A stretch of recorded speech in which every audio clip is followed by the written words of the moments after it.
Welcome to the Mobile Workforce Podcast, where we sit down and have real conversations with business leaders that have been where you are.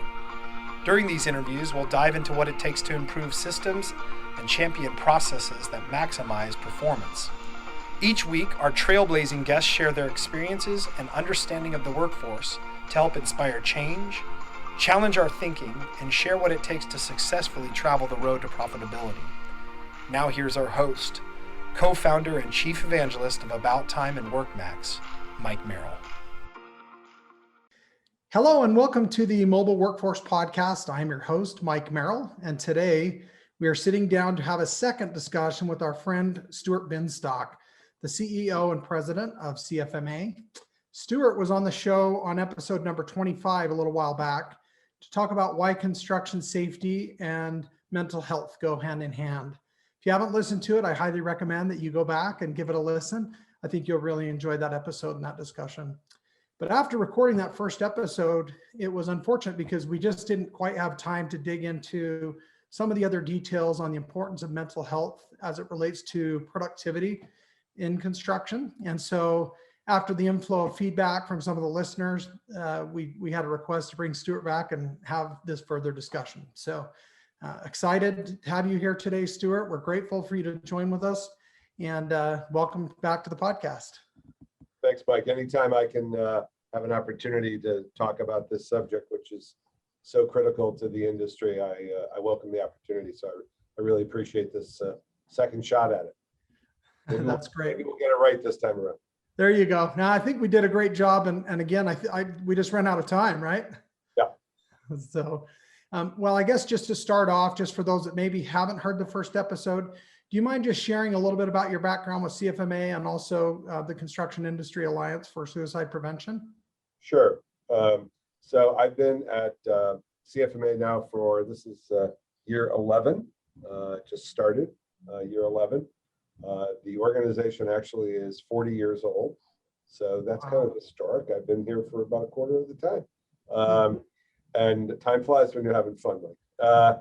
And I'm very proud of what we've been able to accomplish as an organization over the last 10, 11 years. We've increased our membership substantially, but really the hallmark for me is we've increased the value to our membership. And I think, we always talked about when I came on board, let's increase value and members will come. And that's exactly, I think, what we've been able to accomplish. We have a free monthly webinar, and actually, I think last year it ended up being 18 free webinars. We did a great job on the payment protection program. We had, I think, 8 or 9 webinars. They averaged over 1,000 people per webinar. So during COVID, I like to say that not only did we survive, but we thrived because we really met the needs of our members. And we've seen that this year. We were worried about, and quite honestly, we were worried a little bit about renewals, but people renew with the same fervor as they have in the past. And they've actually renewed their memberships at a greater percentage than what we expected and what we thought would be. And I think that's a testament to what we were able to accomplish at CFMA this past year during some very, very difficult times. Regarding CIASP, it is the Construction Industry Alliance for Suicide Prevention. So CFMA started CIASP about 5 or 6 years ago. Cal Beyer, a very well-known person in the industry, wrote an article with Sally Spencer Thomas. We published it in our magazine. We had no idea what would happen when we published that. In fact, Christy Dembowski, our editor of our publication, walked into my office and said, I got an article on suicide prevention. What do we do about that? We both looked at each other and said, well, that's not typical CFMA article. It's not about succession planning. It's not about tax planning. It's not it is not in the controller or CFO's bailiwick, but we published it and the rest is history. We obviously hit a nerve that existed in the industry that no one else was serving. So we're very proud of doing that. And we very quickly realized this was much bigger than CFMA. This was an issue that really permeated the entire industry, with union, non-union, whether you're a craft, whether you're GC, it hit across the board. And so we brought in the entire industry to help us out and now it's a separate entity that services just the subject of suicide prevention. Wow. And again, kudos and thank you so much for the great work you're doing there. This is not a topic that's in anybody's wheelhouse in construction. Typically, it's just not, it's not something that we talk enough about. Right, absolutely. So just to kind of seed the discussion just a little bit and recap, a question I would have is, what does the construction industry really need to know and better understand about mental health and the issues that are in the industry? Well, let me give the context for why we need to know that. And that is construction has either the first or second, depending on how you measure it, first or second highest incident rate of suicide of any industry in the United States. OSHA measures what are called the fatal four. Those are the top 4 ways in which people die by fatalities. So it's falls, electrical, struck by and caught in between hazards. And in 2018, I think those are the most recent numbers we have, 1,008 construction workers died by one of those fatal fours. The estimated number of suicides in 2018 in the construction industry was over 5,000. It's 5 times Wow. the fatal four fatality rate. So that gives you some context and why this is so important. This is an issue that has just gone, I wouldn't say it's unnoticed, but it hasn't been discussed. I had the opportunity to talk to 30 of the largest construction companies in the United States about a year and a half ago. They're safety people. And I am a lawyer, and as a lawyer, you're supposed to never ask a question you don't know the answer to. But I went out on a limb, and at the very beginning of my presentation, I asked, please can I see a show of hands of how many are aware of suicides of employees? And over 2/3 of them raised their hands. Wow. Which just kind of blew me away. And I shouldn't say it blew me away, it reinforced what we already knew. It reinforced what we have seen over the last 5 to 6 years when we talk about this issue. It is unbelievable how many people have suffered from this, either themselves or family members or construction companies. So there is a real problem. Wow. So within the demographic, is there a certain group or subset of individuals that seem to be more at risk with this, or is there any statistics you can share on that? Sure. Well, first of all, and this is the first time I saw this statistic, but there actually are suicide rates by trade, which I thought was interesting. I had never seen that before. And the highest incident rate is with iron workers, and followed by millwrights, masons, and roofers. So it's interesting that you can actually distinguish amongst trades. But the hallmark of the incident rate and the demographic, basically white men between early 20s through their 50s account for the bulk of suicides. And if you paid any attention to the construction industry, that's the workforce of a construction company. And male-dominated industries tend to have more suicides. 97.4% of the U.S. construction workforce is male. So it shouldn't be surprising that that's a problem.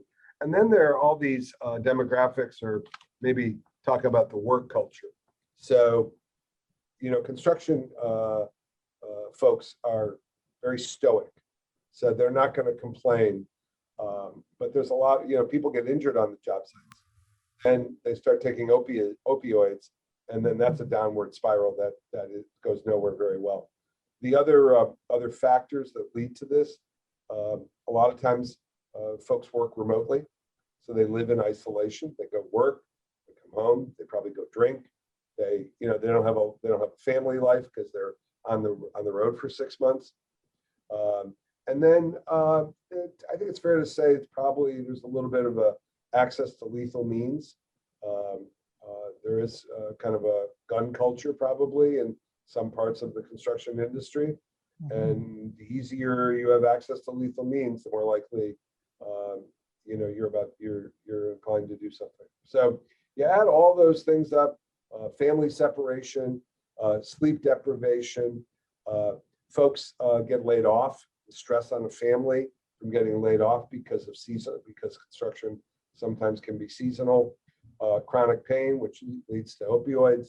You add all that up, access to lethal means, and it's not a very good recipe for, and unfortunately, it's a recipe for suicide.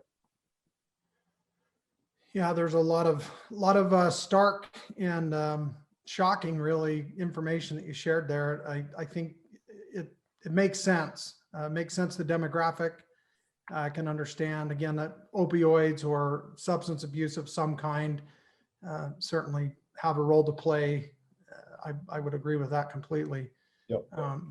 So with that, one of the things, and the last time we had you on, we talked about some of these things, but an area that we never really had the opportunity or time to drill into is how does this kind of thing, when a tragedy like this happens, whether it's death by suicide or even an accident of some kind, and somebody loses a life out on a project or within the company, what kind of an impact is felt by the organization and even financially? I mean, you're president of CFMA, so that's something that's probably important to talk about.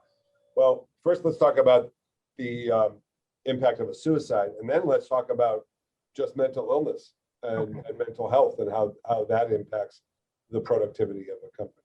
So I always tell the story. I was talking to an electrical contractor many years ago, and I was talking to him about our initiative here, and he kind of got bug-eyed. He looked at me and he said, "How'd you find out about us?"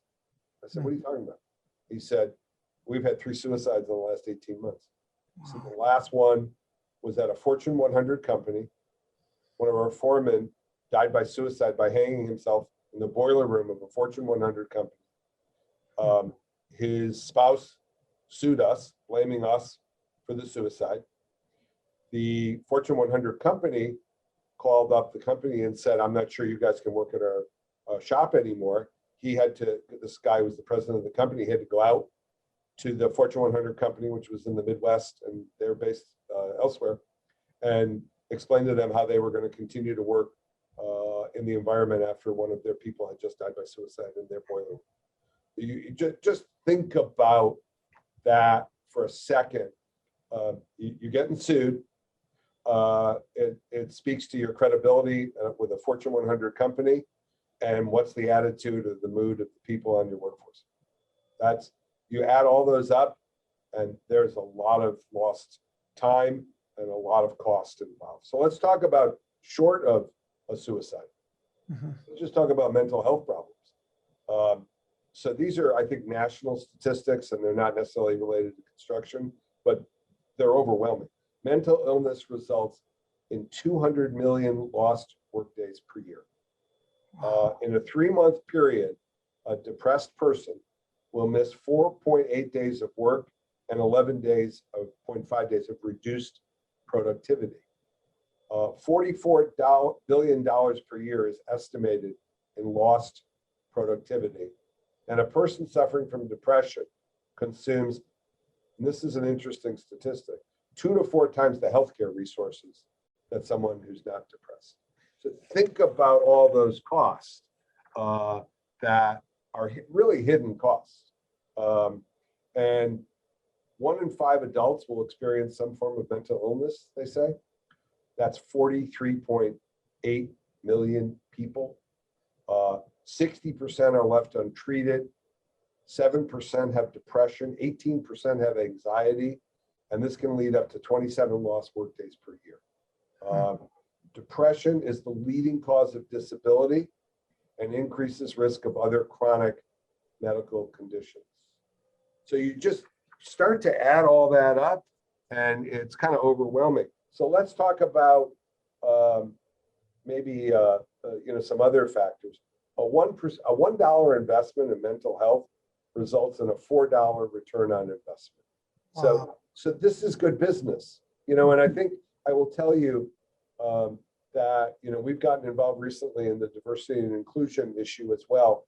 And um, contractors won't necessarily do the right thing because it's the right thing to do.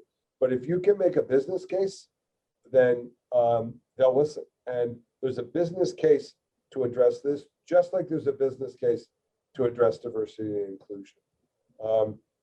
So 33% of workers' comp claims in men and 66% in women had an existing mental health condition. And 50% report symptoms of depression in the month following an injury. And nearly half have a co-occurring substance abuse disorder. So, when we talk about suicide, let's talk about way short of suicide and just mental health and all the impact of this on a company. It's a hidden cost that nobody really understands. And those statistics, people, I think, are going to be eye-opening for people. And I think they'll make them think twice about, we're not necessarily always talking about suicide. We're talking about mental health. This is part of mental health. Unfortunately, the ultimate act of losing your mental health is suicide. But before you get to that, there are all sorts of things that can happen and all sorts of things that can really hurt a company from a productivity standpoint. Yeah, so what I'm hearing you say, and it makes perfect sense, if we can attack the issue at the root before it becomes more severe, we can prevent far more suicides by addressing the mental health issues. And then I also heard that a lot of them seem to stem from maybe an injury. So giving extra attention to those that have had an injury and making sure that they have a clear path to recovery, maybe have the extra attention and resources that they need to get back into good health is probably a very good preventative cause for some of these issues that can come down the line. Absolutely. I mean, I think we've all heard, and it goes way beyond construction, but we've talked about opioid use in this country. And but in the construction industry, opioid use would primarily probably is connected to injuries and then taking some kind of opioid and then getting hooked on the opioid. And then goodness knows what happens after that, and possibly suicide, but certainly a loss of productivity at the very, very least. Well, and I think everybody listening, and you and I included directly, we've all had bad days at work, and where we just didn't get as much done. We weren't very productive. So if we have something that is recurring and persistent, that's causing us that issue or those challenges, then it only makes sense that they don't lead to anywhere good and certainly nowhere productive. Yeah, well, I mean, think about having a bad day and then thinking about having anxiety or depression on top of that. Yeah, every day. Every day. And think about how effective that employee is going to be. And think about how do you find out about that?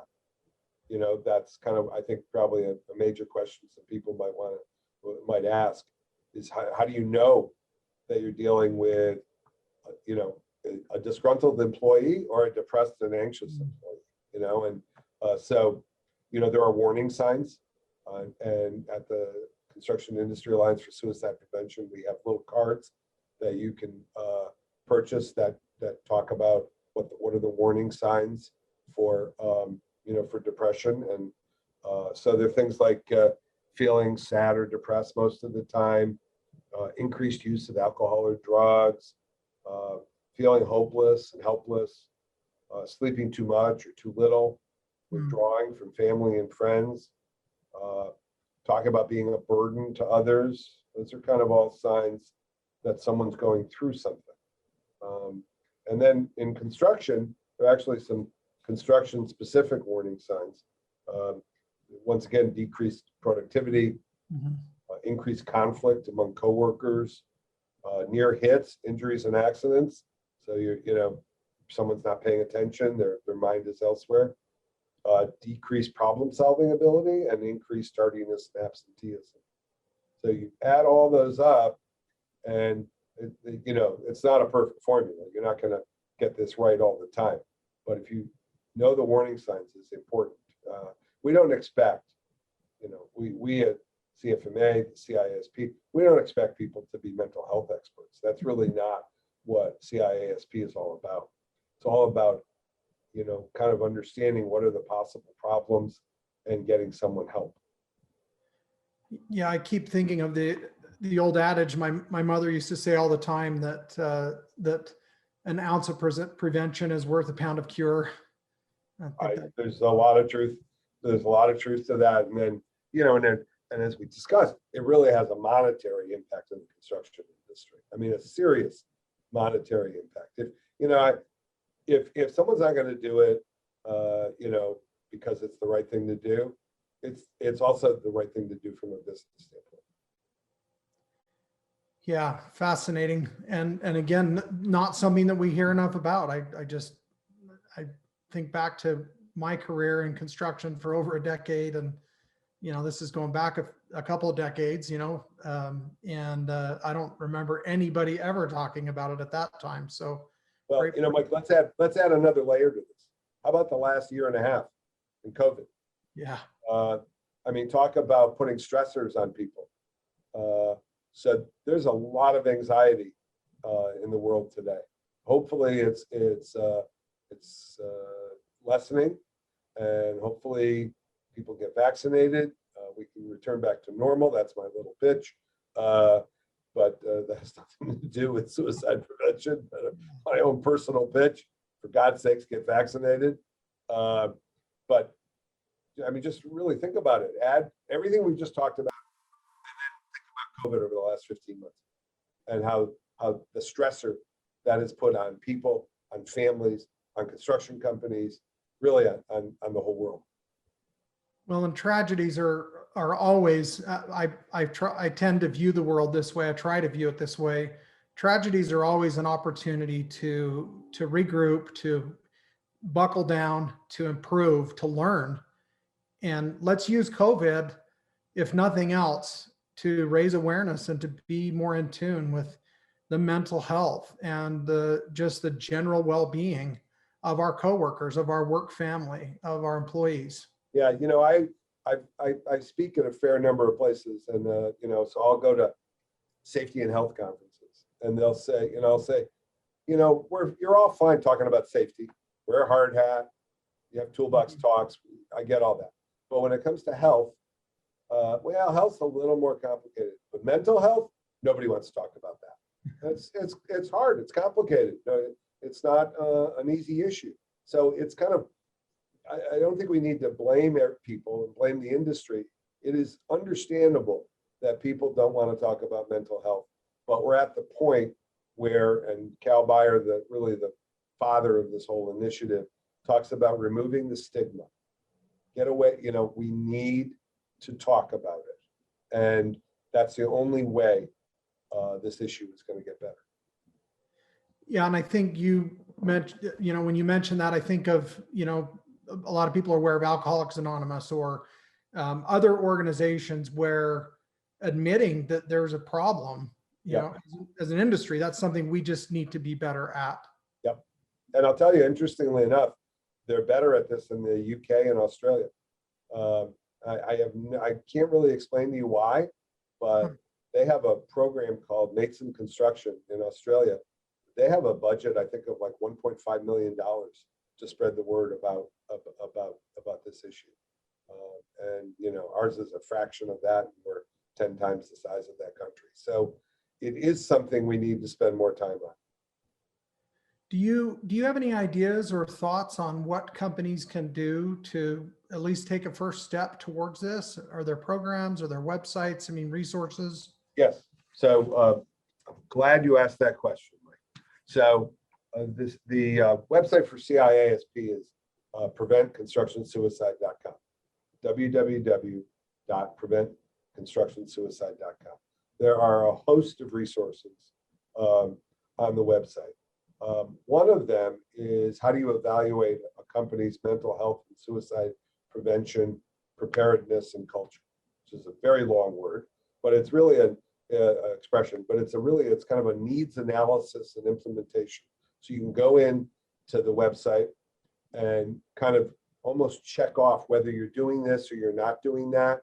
And it'll give you a good sense of where you are on the continuum of what probably would be ultimately the most enlightened company and the company that's treating this the best versus the worst, depending on kind of what you come up with as a score after you do this needs assessment. But I think that's a first step, to do kind of a needs assessment. And then the second is to start doing some training. We have some training programs on our website. They're like, I think one is like an hour-long course that just gives you a real overview about preventing construction suicide, what you should do if you're with somebody and you think they might be suicidal. And these are very troubling and difficult issues, particularly for someone who's a layperson in that area. So there are a host of things you can do, and the first thing I would tell people is get started, do something. That's really kind of my mantra when it comes to this subject.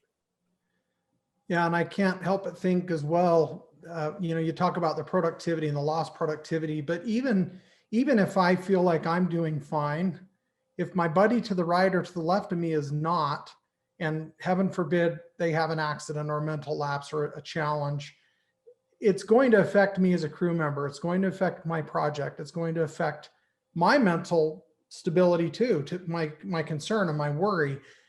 I can't help but think that the ripples that occur from an issue like that don't reach everybody in the company. I think they're of enormous proportion, Mike. You're absolutely right. They're from the person who works next door to the person in HR who's got to deal with a death in the organization, to the CEO who's got to worry about the liability that the company might face because somebody might sue them and blame them for the suicide. I mean, it's endless. It really does cut across the whole. The foreman who might think he's going to get blamed for, pushing somebody too hard. I mean, really, when you think about it, it cuts across the entire company. A suicide cuts across the entire company. Yeah, and we all know socially when somebody passes that we're connected to, even in our personal life, the impact that's felt by hundreds or thousands of people immediately that they're gone and grieving. And, it's going to do the same thing in your work life. So absolutely. Absolutely. It is going to definitely have a devastating, well, I mean, I think it's going to have a devastating impact on your company, but I don't think you even understand what impact it will have on your company. And it'll be different for every single organization, just depending on the makeup of the company, makeup of the person, makeup of the way they handle the situation. There's unimaginable opportunities for a problem and for something bad to happen when something like that happens to a company. Well, and in an environment where, again, we have all these other stresses with lumber pricing and concrete prices and steel prices, and people are busy and you can't find enough good help. And we're already running around probably a bit frayed and ragged as an industry right now. So, and let's think of something that, of course, we all think is a great opportunity, but from this perspective, the unintended consequence could be negative, and that is the infrastructure legislation, which is a great opportunity for the industry. But if the industry is not manned enough and ready to do that, and we've always talked about worker shortages. Before COVID, well, we do a Confindex survey every quarter. We ask our members, what their confidence level is, and we ask them what are the top 5 issues that they're concerned about. And worker shortage prior to COVID was 5 times higher than any other single factor. So post-COVID, when everyone's back, then the infrastructure bill passes. Oh my God, the concern about worker shortage. And, I have seen people talking about prefab and robotic. There's got to be a solution because with the current workforce, we will not be able to handle what's coming through the pike. Yeah, and we both know, and I've had a couple of guests on here. Letitia Henke runs a contractor school out in California to teach young roofers coming out of school to be trained up in the trades, and has just a wonderful program called the Lime Foundation. And we're seeing it everywhere. It's not just in California where there's just major worker shortages as it is. Yep. So we just can't afford as an industry and as a society to keep looking the other way, whether it's intentional or not. We really need to put our eyes fixed on this issue and start making some changes. Well, I will tell you, and I know people never think of it this way, but you could think of this from a recruitment standpoint. A company that is known as a caring culture and takes care of its people are going to want to work for that company.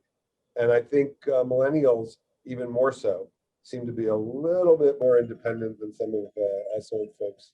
And I think they look at that kind of stuff more than I think our generation did. And so if you come across as not being a caring culture, I think you have an issue in terms of your future employees. So it's a recruitment tool. No one ever thought mental health was a recruitment tool, but I think it really can be perceived that way. Well, I love that you bring that up. And people generally, we're feeling caring beings.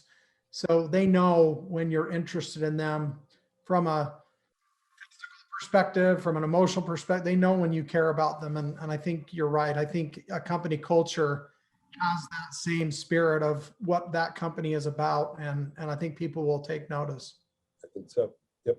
All right. Well, thank you again for this great conversation, Stuart. Before we hang up here, I just wanted to check in and see, is there anything, any meetings or conferences or opportunities that CFMA has coming up that the listeners can participate in or sign up for? Well, Mike, now that you mentioned that, of course there is. Our annual conference and exhibition this year is going to be a hybrid. Last year it was all virtual. This year we're going 2.0 virtual, which means we're going to be live in 4 cities, Dallas, Texas, Phoenix, Arizona, Atlanta, Georgia, and Washington, D.C. So we're going to have a limited number of people that we're going to allow to attend in those 4 cities and have the opportunity to network and with one another. And everyone else, it will be virtual. It's July 19 to 23. It's interesting when you do a conference like this. I think we have more sessions and more CPEs than we would if we were, at a live event. We have 32 sessions. We have 60 CPE credits.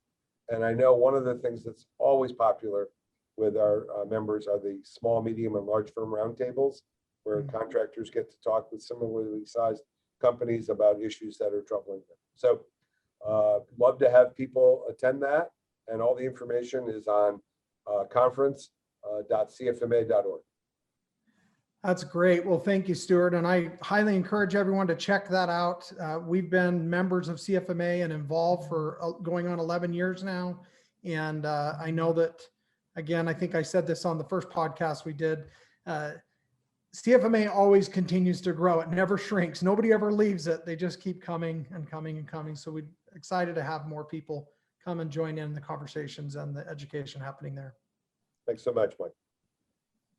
You bet. So tell me, Stuart, if you were to sum up the conversation today and boil it down to one key takeaway, what would that message be for the listeners as we wrap up today? 2 words, Mike. Do something. Do not sit still. Do not say, oh, this was an interesting conversation and it's somebody else's problem, because it could be your problem tomorrow. And you have an obligation to your employees, and you have an obligation to yourself as a company to, you can think of this, Mike, as a risk management issue as well. There's so many ways to think of this issue, but the bottom line is do something. You can start out small. You can maybe train some of your supervisory staff so that they're familiar. Then we have a host of information available on the website that you can use free of charge. And so we really want people in the industry to use the material that we've created.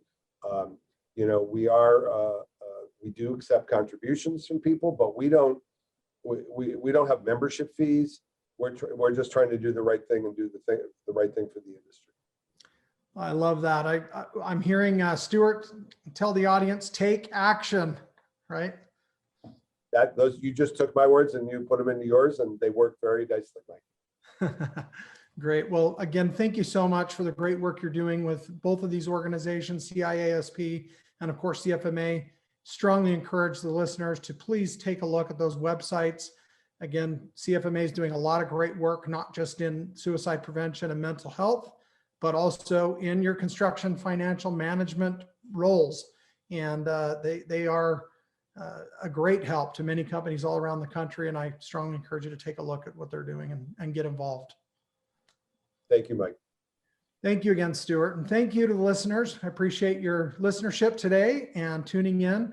Stuart and I are longtime friends, and I've really enjoyed this second conversation that we've had. Look forward to having him on in the future and sharing other pearls of wisdom with us. So it's a pleasure, Mike. I really appreciate the opportunity. You bet. All right. And thank you again, listeners. Please tune in and give us a 5-star rating and review, and also share this podcast episode with your friends and associates in the industry. After all, we are not only trying to help you improve your business, but your life.